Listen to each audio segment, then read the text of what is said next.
Okay, so you make this distinction about genocide and extinction, and you claim that it's way exaggerated for those three girls to claim that the white race is under genocide.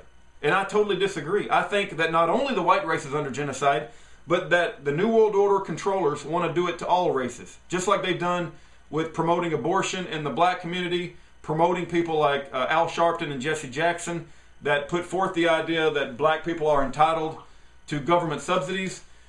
And they're going to do whatever they can to develop a race of people that where there's no racial distinctions. And so my position is, when you see white people stand up and fight that aspect of this New World Order attack, that's not, I don't see that as white domination, as you put it in 26 minutes and 40 seconds. I do not see it as white domination. I see it as us fighting back our plantation owners. And you're on the plantation just like we are.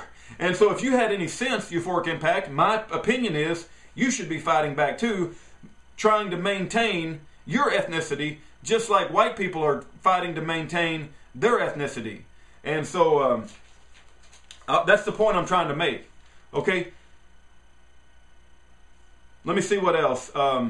Welcome to the reservation. Welcome to the reservation. My wife just chimed in there. That we're all on the reservation together. And that there's nothing wrong with fighting to maintain our ethnicity. I think that we should fight to maintain our ethnicity. Okay. And other ways they're trying to perform genocide on us is vaccines. I believe they're poisoning the skies with chemtrails. They're poisoning our food and our water. They're poisoning the air that we breathe. And they're going to ruin our medical system. And they're going to do this thing called euthanasia and eugenics, right? And they're going to try their best to depopulate us. And so rather than fight each other, black fighting white, it would be good if we just said, hey, we're both different. God made blacks and God made whites. And let's stand up to our plantation owners and say, you ain't going to do this to us. We're going to maintain our ethnicity, and you're not going to make us this mongrel, neuter race. And that if people want to intermarry and it's from their own cognitive decision, that's their own right. I'm not have any opposition to that. But if there's a certain section of ethnicity that wants to maintain their ethnicity, we should encourage that as well. And so that's fighting back this attack to create a mongrel race. Okay, I think I made that point pretty clear. You also seem to have a huge issue at 8 minutes and 9 seconds about America being a white nation. And I said that, well, if you look around nowadays, I guess if you're claiming that America is not a white nation today, I couldn't argue with you, because it definitely doesn't appear a white nation, especially when I visit California, and everywhere I look, I see Asian supermarkets and just Asians everywhere.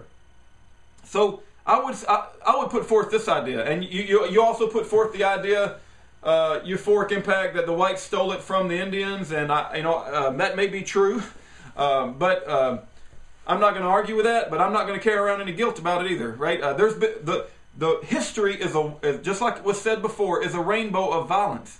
And so what has happened, okay? And I'm not going to carry around the fact that whites, any guilt about the fact that whites stole this nation from the Indians.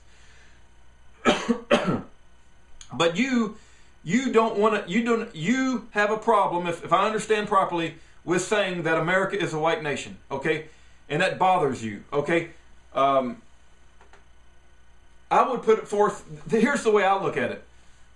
America was a white nation. The majority of people that started this nation were white. And that this nation had the graciousness, right? I would say we were graciousness to have open borders. And illegal immigrants have flooded this nation, I would say, at an alarming rate. And rather than claim it's no longer a white nation, how about say, isn't it wonderful that the white people that started this nation opened up the borders and that, have had open borders? Now, if I had my preference, I would want all immigration to be legal, and I would want to limit it.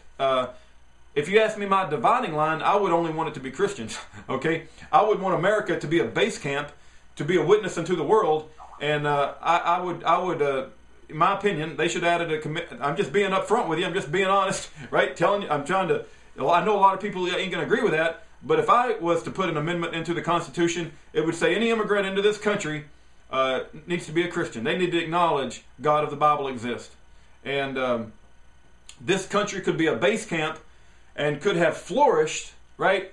And reached out and converted the world, right? But instead, we've had immigration of all kinds, and just like happened to Israel in the Bible, we've got all kinds of pagan and atheistic and non-biblical gods going on in this country, and it will fall. And so we're not going to have a golden goose for Christians, and we're not going to have a golden goose for white people. We're not going to have a golden goose for anybody. And so America will degenerate into a third world nation, and we're on the verge of it happening right now with our financial collapse and all of this illegal immigration that's happened, and we ain't got enough money to support all the things that are going on. And so, it sounds very, what's the word? It sounds very moral, and it sounds very generous to say that we want to take care of the world, but the fact is we can't take care of the world. We can't do it. And so when this country falls, the world's going to be worse off. The world's going to be worse off than if we had maintained some homogeneity, right, with our religious base, right? But because we didn't, God's probably going to let it fall, and it appears that He will, and we'll see what happens after that. But that's how I view the whole thing.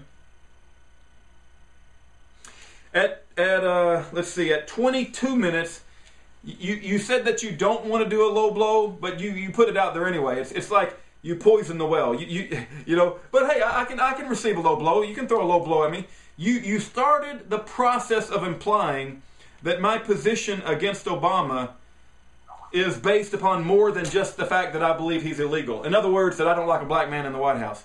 You didn't come right out and say that, Euphoric, but you implied it. You implied that my loathing for the fact that we have an illegal alien named Obama in this White House as commander-in-chief, a felony forger, a proven felony forger, you imply that my loathing for him is more than just the fact that he's illegal, that maybe it's, you didn't come right out and say it, I'll grant you, and you said you don't want to do a low blow, but you put it out there, so I'm responding to it.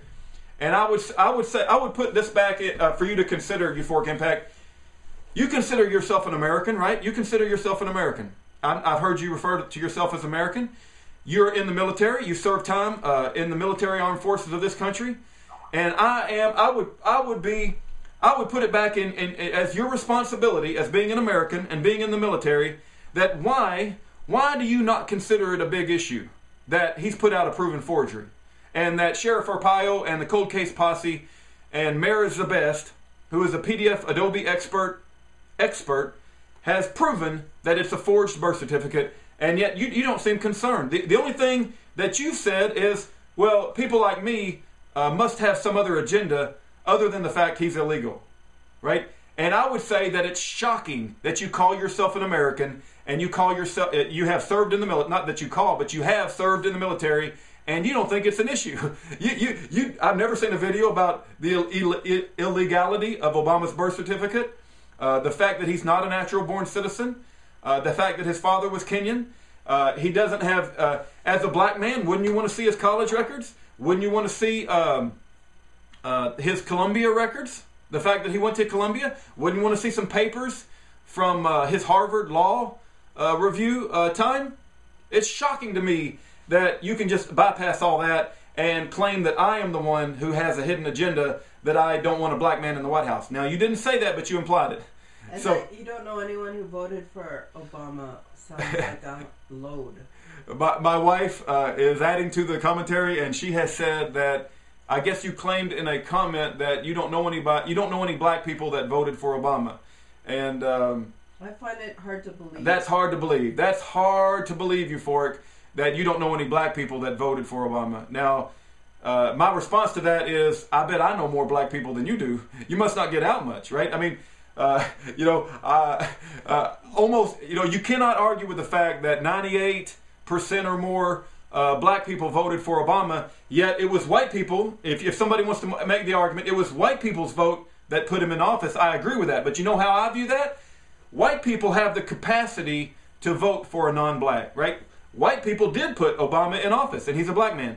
But yet what the black people showed, including Colin Powell, is that over 98% of black people do not have the capacity to vote for a non-black. Matter of fact, as an entire group, you showed that you band together and vote for a black man, which I don't even have a problem with that, except for the fact that he's illegal, right? He is illegal. It's something to be admired when a race coalesces and does something that they believe is in the benefit of their own race, just like those white women did, right? Those white women are trying to do something for the white race, but yet when black people coalesce together, you don't recognize it as the same thing, but yet you are very, you said you were disgusted by the white woman video, but are you disgusted by the fact that over 98% voted for Obama? Maybe you are, so I don't want to be misrepresenting your position.